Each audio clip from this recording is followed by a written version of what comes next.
Hello everyone, आपका teacher helping hand channel में स्वागत है। आज मैं आप लोगों के साथ कक्षा 3 की शिक्षक डायरी की वीडियो शेयर कर रही हूं, जो कि हमारे 12/7/22 मंगलवार की शिक्षक डायरी है।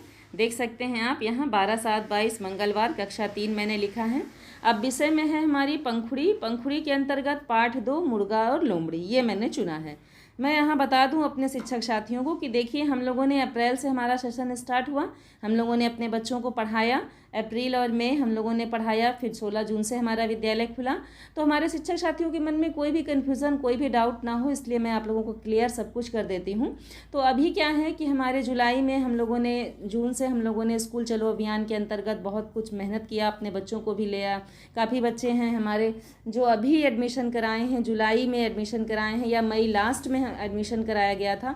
तो इसलिए बच्चे हमारे प्रॉपर जो हम लोगों ने अप्रैल में पढ़ाया, वो बच्चे हमारे पूरे पढ़ नहीं पाए हैं। तो अब हम लोगों को क्या करना है कि एक बार फिर से हम लोग थोड़ा सा रिवीजन करते हुए चलेंगे, शॉर्ट में रिवीजन करते हुए चलें। ये मैंने अपनी क्लास में सोचा, उसी के अनुसार से मैं अपनी कक्षा में कार्य करा रही हूँ।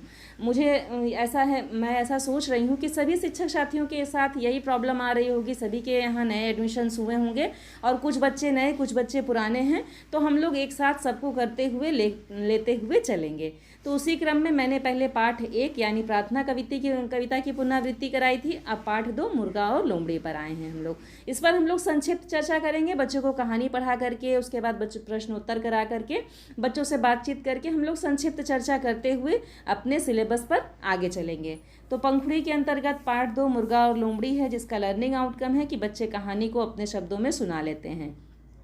गणित में है संख्या को शब्दों में लिखना। यहाँ मैंने स्पेसिफिक किसी संख्या को नहीं लिखा है कि हाँ 100 से 100 से लेकर के 200 तक, या इस तरह से मैंने कुछ भी नहीं लिखा है कि 100 से लेकर 150 तक। इस तरह से मैंने यहाँ कोई संख्या नहीं लिखी है, क्योंकि सभी बच्चों का स्तर अलग अलग होता है। तो हमें यह ध्यान रखना है कि बच्चों के स्तर के अनुसार से ही हमें अपनी कक्षा का अध्यापन कार्य कराना है।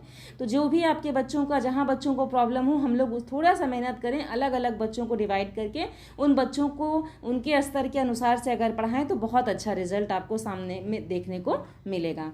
तो इसीलिए मैंने यहाँ लिखा है कि संख्या को शब्दों में लिखना। मैंने अपने क्लास के बच्चों को अलग अलग डिवाइड कर दिया था। जिस बच्चे को जहाँ से प्रॉब्लम थी, मैं वहाँ से उन लोगों को समझा और बता रही थी। लर्निंग आउटकम में मैंने लिखा है कि बच्चे संख्या को शब्दों में लिख लेते हैं। इंग्लिश में है साउंड फर्स्ट, जिसका लर्निंग आउटकम है कि बच्चे साउंड फर्स्ट पढ़ लेते हैं। इस तरह से अब देखिए, कक्षा के संचालन में है कि सर्वप्रथम कक्षा में गतिविधि अपना परिचय बताओ करके कक्षा का प्रारंभ करवाया जाएगा। जैसा कि मैंने आप लोगों को बताया कि कुछ नए बच्चे भी हमारे यहाँ आए हैं, तो हम अभी सभी के विद्यालयों में नए बच्चे भी आए हैं। तो उसमें क्या करना है, हम लोगों को यह भी अपने बच्चों को बताना कि किस तरह से आपको अपना इंट्रोडक्शन देना है। अगर हमारे यहाँ किसी अधिकारी का निरीक्षण हो जाता है, तो बच्चे से अगर नाम पूछा जा रहा है तो अच्छे से बच्चा हमारा उत्तर दे पाए, क्योंकि कक्षा 3 का बच्चा है तो अधिकारियों की को ये रहता है कि हाँ, बच्चे अच्छे से अपना परिचय दें, जो भी उनसे प्रश्न पूछा जाए उसका जवाब अच्छे से दें। तो इसलिए हम लोग अपने कक्षा के बच्चों को यह गतिविधि जरूर कराएं। तो वही मैंने यहाँ कराया था आज अपनी कक्षा में, वही मैंने यहाँ लिखा है। हिंदी में है पाठ 2 मुर्गा और लोमड़ी कहानी की पुनरावृत्ति कराकर बच्चों से चर्चा की जाएगी तथा कहानी बच्चों को सुनाने को कहा जाएगा। गणित में है बच्चों को संख्या को शब्दों में लिखने का अभ्यास करवाया जाएगा। इंग्लिश में है साउंड फर्स्ट, बच्चों को पढ़ाकर पुनरावृत्ति करवाया जाएगा। क्रियान्वयन के पश्चात शिक्षक के स्वांकलन में है कि शिक्षण कार्य योजना अनुसार से कराया गया। तो इस तरह से ये 12/7/22 मंगलवार की शिक्षक डायरी थी, जो मैंने आप लोगों के साथ शेयर किया।